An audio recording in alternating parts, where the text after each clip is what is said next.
Hello മച്ചാന്മാരെ, അപ്പോൾ നമ്മൊരു പുതിയ work start ചെയ്യുന്നുണ്ട്. എന്താണെന്ന് വെച്ചാൽ നമ്മുടെ വീട്ടിലൊരു ഷെൽഫ് ഉണ്ട്, അതിൻ്റെ അടിയിലൊരു തട്ട് വെറുതെ ഒഴിവാക്കി കിടക്കണം. അപ്പോൾ അതിൻ്റെ ഉള്ളൊരു കാർ വർക്ക്ഷോപ്പ് മോഡിഫിക്കേഷൻ ചെയ്യണം, ഗ്യാരേജ് പോലെ നമ്മൾ പണിയാൻ പോകുന്നതാണ് മിനിയേച്ചറായിട്ട്. അപ്പോൾ നമ്മുടെ ചാനൽ ആദ്യമായിട്ടാണ് സബ്സ്ക്രൈബ് ചെയ്യുക, ഷെയർ ചെയ്യുക, ലൈക്ക് ചെയ്യുക, കൂടുതൽ ബെല്ലൈക്കൺ എനേബിൾ ചെയ്യുക. അപ്പോൾ ഈ വീഡിയോസ് നിങ്ങളുടെ സപ്പോർട്ട് പോലെ നമ്മൾ അടുത്ത വീഡിയോസ് വരുന്നത്. ഗൈസ്, നിങ്ങൾ മാക്സിമം അതിനകത്ത് കൂട്ടുകാരിലേക്ക് നിങ്ങൾ വീഡിയോ ഷെയർ ചെയ്ത് കൊടുക്കുക. അപ്പം നമുക്ക് നേരെ വീഡിയോയിലേക്ക് പോവാം. മച്ചാന്മാരെ, അപ്പോൾ നമുക്ക് ആദ്യം ഒരു കമ്പ്യൂട്ടർ ഉണ്ടാക്കിയെടുക്കാം കേട്ടോ. കമ്പ്യൂട്ടറും മൗസും മാഷ് ഉണ്ടാക്കിയെടുക്കുക. അപ്പം നമുക്ക് ആദ്യം ഒരു കാർബോണിൻ്റെ പീസും ഇത് നമ്മൾ ബുക്കിൽ നിന്ന് കട്ട് ചെയ്തെടുത്താണ്. കമ്പ്യൂട്ടറിൻ്റെ ഒരു പടം നമ്മൾ ബുക്കിൽ നിന്ന് കട്ട് ചെയ്തെടുത്താണ്. അപ്പോൾ നമുക്ക് കാർബോണിലേക്ക് പശ ഒട്ടിക്കണം കേട്ടോ. അതിന് ഒട്ടിച്ചുകൊണ്ട് നമുക്ക് ഇങ്ങനെ ഇരിക്കും. പുറകിൽ കട്ട് കിട്ടും. അതുകൊണ്ട് നമുക്ക് ഇനി അതിൻ്റെ പൊക്കത്ത് നമുക്ക് ഓൾസ്പി ഷീറ്റ് എന്ന് പറഞ്ഞ ഷീറ്റ് ഉണ്ട്, ഗ്ലാസ് പോലത്തെ പ്ലാസ്റ്റിക്കിൻ്റെ ഷീറ്റാണ്. അപ്പോൾ അത് നമുക്ക് ഇതിനകത്ത് ഒട്ടിക്കാം കേട്ടോ. അപ്പോൾ ഇതിൻ്റെ നമുക്ക് റിയലിസ്റ്റിക് കിട്ടും, അതിന് വേണ്ടിയാണ്. പിന്നെ അതിൻ്റെ പുറകിലായിട്ട് ഫോം ഷീറ്റ് നമ്മൾ ഒട്ടിച്ചിട്ടുണ്ട്. അത് നമുക്ക് ഇനി ഒന്ന് ഉരച്ച് ഒന്ന് ഷേപ്പ് ചെയ്തെടുക്കണം. ശരിക്കും കമ്പ്യൂട്ടറിൻ്റെ ഇങ്ങനെ പുറം ഭാഗം വീർത്തിട്ട് സൈഡൊക്കെ ചരിഞ്ഞിടക്കും. അതേപോലെ നമുക്കപ്പോൾ സെറ്റ് ചെയ്തെടുക്കണം. വേണ്ടത് ഇപ്പം ഉരച്ചത് എല്ലാം നല്ലൊരു ഫിനിഷിങ് ആക്കി എടുത്തിട്ടുണ്ട്. ഇനി നമുക്ക് അതിനകത്ത് പെയിൻ്റൊക്കെ അടിക്കണം കേട്ടോ. അതൊക്കെ നമ്മൾ അടുത്ത വീഡിയോയിൽ വരും. പാട്ടാണ് വീഡിയോ വരാൻ പോകണം.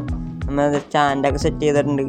കമ്പ്യൂട്ടറൊക്കെ ഇരിക്കേണ്ട. അപ്പോൾ നിങ്ങൾ കമ്പ്യൂട്ടർ അങ്ങനെ നിങ്ങൾ കമൻറ്റ് ചെയ്യണം. നിങ്ങളുടെ അഭിപ്രായങ്ങളൊക്കെ താഴത്ത് കമൻറ്റ് ചെയ്താൽ നമുക്ക് എന്തെങ്കിലും പോരായ്മ നമുക്ക് അടുത്ത വീഡിയോ ശരിയാക്കി എടുക്കാൻ പറ്റുള്ളൂ.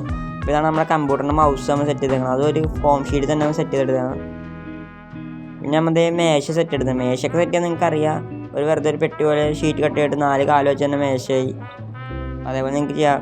പിന്നെ ഇതാണ് നമ്മുടെ മേശയും കമ്പ്യൂട്ടറും മൗസും അവിടെ ഇരിക്കണം. നിങ്ങൾക്ക് കാണാൻ പറ്റുന്നതെന്ന് അറിയാൻ നമ്മളെ ഇതെവിടെ ഇരിക്കുന്നുണ്ട്. അപ്പോൾ ഇതെങ്ങനെ നിങ്ങൾക്ക് കമൻറ്റ് ചെയ്യണം. അപ്പോൾ നമ്മൾ ഇത്ര ആക്കി എടുത്തിട്ടുണ്ട്. ഇനി നമുക്ക് അടുത്തത് നമുക്ക് ചെയ്യാനുള്ളത് മൗസിന് വയർ കൊടുക്കാം കേട്ടോ. വയർ കണക്ഷനൊക്കെ നമ്മൾ റിയലിസ്റ്റിക് ആയിട്ട് കിട്ടാൻ വേണ്ടി നമ്മൾ വയറൊക്കെ ചെയ്യുന്നുണ്ട്. മൗസിന് നമ്മൾ വയറെടുത്ത് നേരെ ആ മേശയിൽ നമ്മൾ ഒരു തുളയിടണം കേട്ടോ. എന്നിട്ട് അതിൻ്റെ ഉള്ളിലൊക്കെ നമ്മൾ സെറ്റ് ചെയ്യണം. ഇതിപ്പോൾ നമ്മൾ ക്രിസ്മസിനൊക്കെ ഇടുന്ന സീരിയസ് ആയിട്ട് ലൈറ്റില്ലേ, അതിൻ്റെ നമ്മൾ വയറാണ് എടുത്തത്. അത് ഫ്ലെക്സിബിളാണ്. അതായത് നമ്മുടെ എല്ലാത്തിലേക്കും കീബോർഡൊക്കെ നമ്മൾ ഉണ്ടാക്കിയാണ് കേട്ടോ.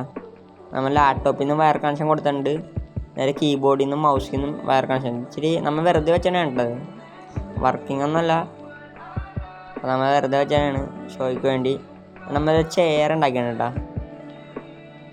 മൗസ് ഈ കീബോർഡ് നമ്മൾ ചെയ്തേക്കണത് ഇങ്ങനെ നടുക്കൊരു പൊഴി പോലെ ഇട്ട് കൊടുത്തതാണ്.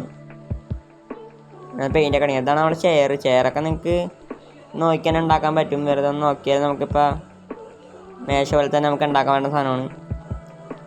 അപ്പോൾ ഇതാണ് നമുക്കിനി അടുത്തായിട്ട് വേണ്ട സ്റ്റാൻഡാണ്. നമുക്ക് ഇപ്പോൾ വണ്ടിയുടെ എൻജിനും സ്പ്രിങ് അങ്ങനത്തെ ഷോക്ക് അങ്ങനത്തെ ഓരോ സാധനങ്ങളൊക്കെ വെക്കണമെങ്കിൽ നമുക്കൊരു സ്റ്റാൻഡ് ഉണ്ടാക്കിയെടുക്കണം. അപ്പോൾ അതിനുവേണ്ടി നമ്മൾ ഒരു സ്റ്റാൻഡ് ഉണ്ടാക്കിയെടുത്തിട്ടുണ്ട്. ഇതാണ് സ്റ്റാൻഡ്. അപ്പോൾ അതിനകത്ത് നമ്മൾ മിനി മോട്ടറിൻ്റെ ആ സാധനങ്ങളൊക്കെയാണ് ഊരി വെച്ചേക്കണതൊക്കെ. സ്പ്രിങ്ങൊക്കെ പേനയിലുള്ളതാണ്. പേനൊക്കെ ഊരി എടുത്തപ്പോൾ നമ്മൾ ഇതിനകത്ത് വെച്ചാണ് ഷോയ്ക്ക് വേണ്ടി വെറുതെ. നമ്മുടെ ഗ്യാരേജിൻ്റെ പണി നമ്മൾ അടുത്ത ഇനി വീഡിയോസ് ഇടും. അപ്പോൾ നിങ്ങൾ മറക്കാണ്ട് ഇന്ന് കാണണം കേട്ടോ ഗൈസ്.